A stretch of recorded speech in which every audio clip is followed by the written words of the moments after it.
Hello everyone, welcome to Pravega education. So जैसा आप जानते हैं कि प्रवेगा एजुकेशन इनिशियल डेज से ही डिफरेंट टॉक सीरीज कर रही है।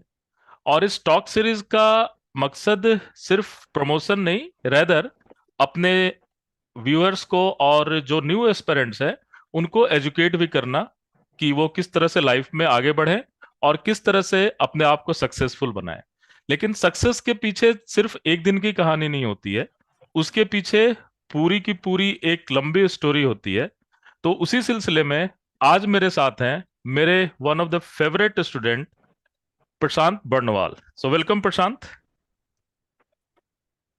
Thank you so much, sir, for inviting me on this platform. Okay, so पहले तो मैं ये कहूंगा कि प्रशांत के साथ मेरी एसोसिएशन किस तरह की रही। सो प्रशांत, जब मैंने इनिशियल डेज पर फिजिक्स बाय फिजिक्स की शुरुआत की थी तो उस समय से ही प्रशांत हमारे साथ जुड़े थे और मेरे स्टूडेंट के रूप में वहां पर आए थे जब हमारी कोचिंग बहुत ही इनिशियल फेज पर थी। और हम पाईएम के साथ एसोसिएटेड थे, आनंद इंस्टीट्यूट ऑफ मैथमेटिक्स, जिनका कि मैं हमेशा थैंक्स करूंगा, उनके साथ एसोसिएटेड थे। और वहां पर मुझे लगता है कि प्रशांत ने एडमिशन लिया था। प्रशांत, आपने किस साल एडमिशन लिया था हमारे पास? सर, मैंने जुलाई 2013 में एडमिशन लिया जुलाई था, एमएससी 2013 जस्ट में पास प्रशांत आउट ने। करके। यस, तो उस समय शायद हम लोग जी पाईएम सर। के साथ एसोसिएटेड थे, है ना? हमारी क्लासेस वहीं हाँ चलती हाँ, थी। यस सर, यस सर, वो छोटा छोटा सा छोटा सा क्लासरूम ऑफिस हुआ हुआ करता करता था। था। बिल्कुल बिल्कुल। सो वेलकम प्रशांत, है ना? सो प्रशांत की स्टोरी बहुत ही इंटरेस्टिंग और बहुत ही इंस्पायर करने वाली है। सो ये सिर्फ एक रिजल्ट की कहानी नहीं है, ये बिल्कुल ही लाइफ को किस तरह से मोल्ड किया जाए, लाइफ में किस तरह से डिफरेंट फेजेज आते हैं और उस फेज से किस तरह से आप ओवरकम करते हैं, उसकी पूरी तरह से कहानी है, जो कि बहुत ही इंस्पिरेशनल के बहुत जो कि बहुत ही ज्यादा इंस्पायर करती है। इनफैक्ट प्रशांत से बात करने के बाद मैं भी काफी ज्यादा इंस्पायर हुआ जब मैंने अपनी न्यू वेंचर शुरू की, Pravega education. So Prashant, again welcome you. So अपने व्यूअर्स के लिए आप जरा मुझे बताइए कि आपकी बेसिक क्वालिफिकेशन क्या है, किस तरह से आपकी स्टडी हुई और फिर किस तरह से आप अभी तक जो हो वो अचीव किए हो। Thank you sir. जैसा कि आपने इंट्रोड्यूस किया, मेरा नाम प्रशांत बर्नवाल है। मैं बिहार के गोपालगंज जिले के एक छोटे से गांव से बिलोंग करता हूं। मेरा स्कूलिंग गांव के ही एक सरकारी स्कूल से हुआ। मैं कभी भी प्राइवेट स्कूल में नहीं गया। ओके। और मेरा ग्रेजुएशन मीन्स बीएससी और एमएससी गोरखपुर यूनिवर्सिटी से हुआ। सो गोरखपुर एमएससी यूनिवर्सिटी फिजिक्स जो था मेरा। यूपी में है और आप बेसिकली बिहार से थे, दोनों आप आसपास में एक दूसरे से लगा हुआ हाँ, है एक्चुअली गोपालगंज और मेरा हाँ। जो यस यस सर, वो हाँ बॉर्डर रीजन में पड़ता है, इसलिए बिल्कुल यूपी बिल्कुल। इजीली एक्सेसिबल था। हाँ हाँ हाँ। तो सर, एक्चुअली क्या था हमारा कि मेरा बचपन से ये था, लोगों को देख के और गांव का माहौल ऐसे देख के कि मुझे हायर एजुकेशन में जाना है। बट अच्छा क्या करना था ये क्लियर नहीं था। अच्छा। अच्छा बीएससी में मेरा इतना कनेक्टिविटी नहीं था कि मुझे ये पता चले कि बीएससी के बाद आईआईटी जैन दिया जा सकता है। अच्छा। तो ये सिंपल मतलब रास्ता था कि बीएससी के बाद एमएससी कर लेते हैं। तो मैंने एमएससी फिजिक्स कर ली, वहाँ पे एंट्रेंस बीट किया गोरखपुर अच्छा। यूनिवर्सिटी का। सो उस समय एमएससी गोरखपुर में में, एक जो मिनट मैं आपको हमारे, रोक रहा हूँ, उस समय गोरखपुर में एंट्रेंस एग्जाम हुआ करती थी उसके एडमिशन के लिए, है ना? Yes sir. Okay okay. और काफी टफ होता है वहाँ के अच्छा। Entrance exam. हाँ, एक्चुअली पूरे पूर्वांचल में गोरखपुर यूनिवर्सिटी का काफी ज्यादा नाम है। और बेसिकली जो उस एरिया से लोग आते हैं उनका लोकल में फर्स्ट प्रेफरेंस गोरखपुर यूनिवर्सिटी होता है। अगर वो सेंट्रल यूनिवर्सिटी, बीएचयू जैसे जगह पर या फिर जेएनयू जैसे जगह पर नहीं जाए तो वो गोरखपुर यूनिवर्सिटी को चूज करते हैं। है ना प्रशांत, मैं सही कह रहा हूँ? Yes sir. Yes sir, yes sir, actually physics का भी ये भी है कि गोरखपुर यूनिवर्सिटी में ऑलमोस्ट 350 कॉलेजेस हैं, जिसमें हम्म। फिजिक्स कहीं भी नहीं है। मतलब अच्छा। दो जगह है, तो वो सेल्फ फाइनेंस पे है, सेंट्रल हम्म ड्यूज में और हम्म एमजीपीजी में।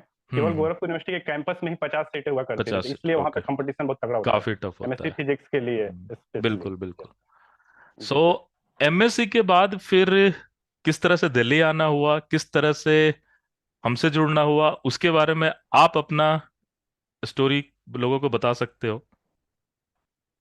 यस सर, तो जैसा मैंने बताया कि मेरा हायर एजुकेशन में जाना पर्पस था, तो एमएससी के बाद मुझे पीएचडी करना था। तो हमारे हम्म एक सीनियर हुआ करते थे, हम्म। धनंजय पांडे, जो कि अभी धनंजय बार्क में साइंटिस्ट बार्क हैं। में साइंटिस्ट है, हाँ। बिल्कुल। तो उन्होंने उन्होंने ऑलरेडी आपके कोचिंग से, जो कि उस समय फिजिक्स बाय फिजिक्स था, उसमें उन्होंने कोचिंग ली थी, और वहां से हम्म। प्रिपरेशन के बाद से उनका बार्क में सिलेक्शन हुआ था। बिल्कुल, तो धनंजय हम का लोग उन्हीं सिलेक्शन। के टच में थे हम। हाँ हाँ, धनंजय का सिलेक्शन लगभग हर एक एग्जाम में हुआ था उस समय। धनंजय, जो मुझे याद है, हाँ, तो अंत में उन्होंने फाइनली बार को उन्होंने प्रेफर बार्क किया था। क्वालिफाई किया। Yes sir. बिल्कुल बिल्कुल। क्योंकि गवर्नमेंट पोजीशन मिल रहा था, तो उन्होंने हम्म उसको कंसीडर किया। हम्म। तो हम लोग के सीनियर थे, तो उनसे हमने बात किया। तो उन्होंने बोला कि एक काम करो, आप लोग दिल्ली आ जाओ। और हम्म हम 4-5 लोग थे। एक नन्हे भैया थे, कृष्णा थे, मंतोष हम्म। थे, अशोक बिल्कुल थे। बिल्कुल। तो 5 लोग हम लोग क्या किया कि ट्रेन का टिकट बुक किया। हम्म। और वेटिंग ट्रेन था, पहली बार दिल्ली आ रहे थे। बहुत स्ट्रगल करना पड़ा। और हाँ, हमें कुछ नहीं पता था, बस ये पता था कि दिल्ली जाना है, जिया सराय पहुंचना है, और जिया सराय में अतुल सर से मिलना है। अतुल सर से मिलना है, तो बिल्कुल। फिर और उससे तो पहले हम लोग ऐसे नन्हे का ऑटो शायद एक बार लेके जिया कॉल भी आ सराय। गया था कि हम लोग आ रहे हैं, और आप यहाँ पर। नन्हे हाँ से हाँ। बिल्कुल बात हो यस गई थी सर। हमारी, है ना? और वो नन्हे ही एक्चुअली मैनेज कर रहा था कि इतने लोग यस आ सर। रहे हैं, ये आ रहे हैं, है ना? बिल्कुल बिल्कुल। एक्चुअली नन्हे भैया सीनियर थे, वो क्लासमेट थे धनंजय भैया के। हाँ हाँ तो हाँ। इसलिए उन्हीं के थ्रू हम भी हम्म आ रहे थे।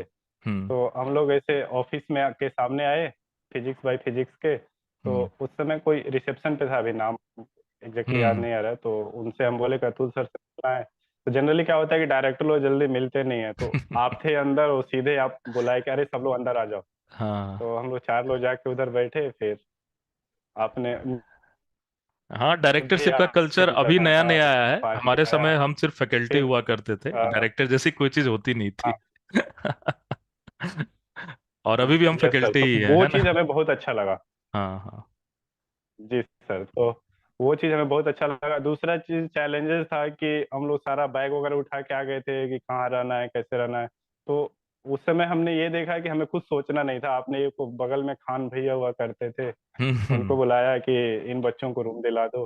हम्म तो उन्होंने बहुत अच्छा रूम भी दिलवा दिया। और हम्म। जनरली खान भैया सबसे वो ब्रोकरेज चार्जेस वगैरह लेते हैं, हमसे कुछ नहीं लिया कि चलो अतुल सर के साथ आप लोग ज्वाइन कर रहे हो तो कुछ नहीं देना है। चलो चलो। है ओके ना? ओके। तो ये सब चीजें काफी अच्छा लगा कि हम लोग नए थे और इतना आसानी से हर चीज सेट हो गया। बिल्कुल बिल्कुल। फिर सो वही। इसके बाद फिर आपकी प्रिपरेशन शुरू हुई, और प्रिपरेशन में आप, जहां तक मुझे याद है, कि मैं अगर देखूं उस बैच को, अगर मैं याद करूं, तो मेरे हिसाब से प्रशांत बर्नवाल मोस्ट सिंसियर स्टूडेंट था, जो कि शायद आपने कोई भी क्लास एब्सेंट की होगी। मुझे जहां तक याद है कि आपने कोई भी क्लास एब्सेंट नहीं की। हाँ yes. He was very polite that time also, जैसे अभी भी हैं। और प्रशांत कभी भी पैनिक में नहीं रहे। वो बिल्कुल ही जो भी उनको कहा जाता था वो करके आते थे, बिल्कुल ही अपने होमवर्क उनका पूरा हुआ करता था। और जो भी काम दिया जाता था प्रशांत उसे करके आते थे, असाइनमेंट पूरा करना, स्टडी मटेरियल लगाना, बहुत आराम से डाउट्स पूछना, ये सारा चीज मुझे बहुत अच्छे से याद है।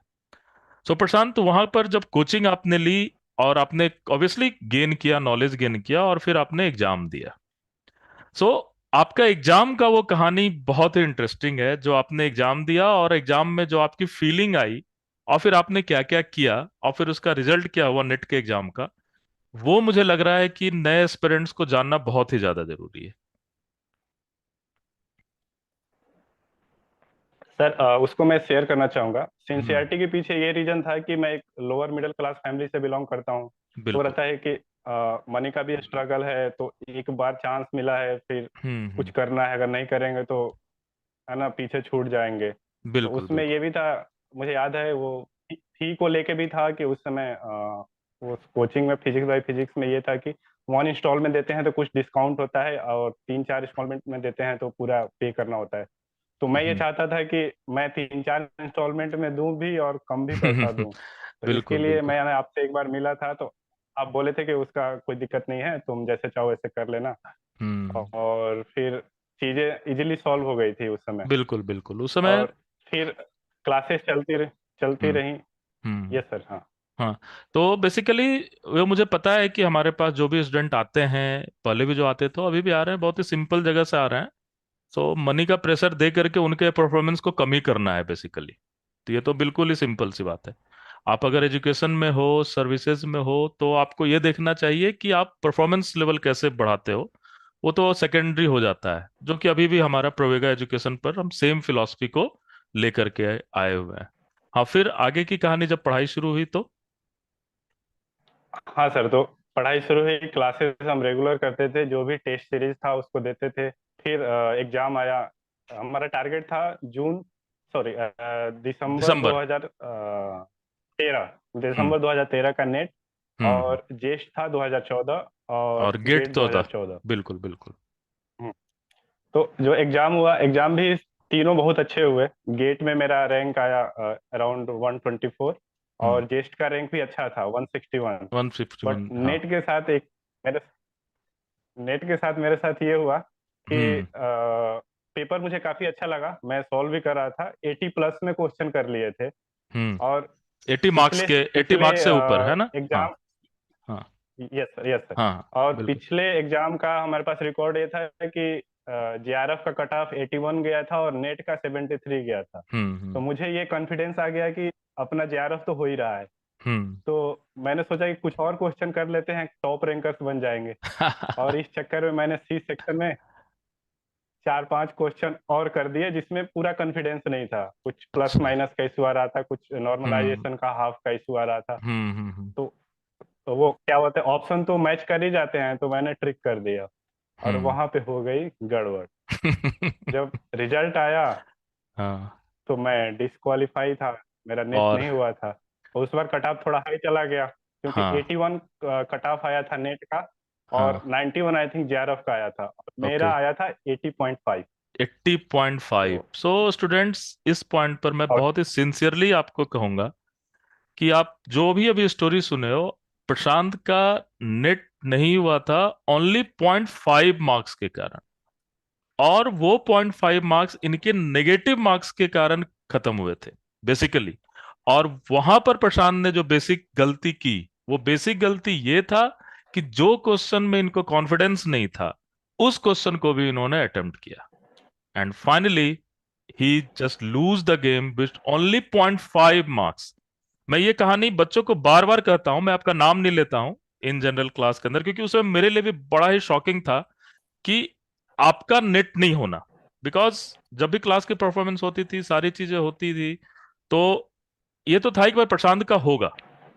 तो जब आपने, और जब आपसे मिला भी था एग्जाम के बाद, तो आपने कहा सर बहुत अच्छा हुआ है, तो ठीक है। तो जब रिजल्ट आया था, then I was also very shocked कि यार 0.5 मार्क्स। और फिर हम लोगों ने काफी उसमें डिस्कशन भी किया था, यार कहाँ क्या गलती हुआ। तो वही मैं अभी भी क्लास के अंदर कहता हूँ, half and two, plus minus, ये आपकी जिंदगी को बना भी देते हैं और कई बार टफ भी कर देते हैं। बिगाड़ता तो कोई भी चीज जिंदगी को नहीं है, टफ हो जाती है लाइफ। लेकिन फिर प्रशांत, नेक्स्ट आपने गेट क्वालिफाई किया, आपने ये गलतियां को वहां फिर से दोहराई नहीं, आई थिंक। और जेस्ट में भी आपने भाई कॉन्फिडेंटली दिया, यस आपका होना तो था ही। So then you qualify GATE, और फिर आप आईआईटी दिल्ली में पीएचडी के लिए गए,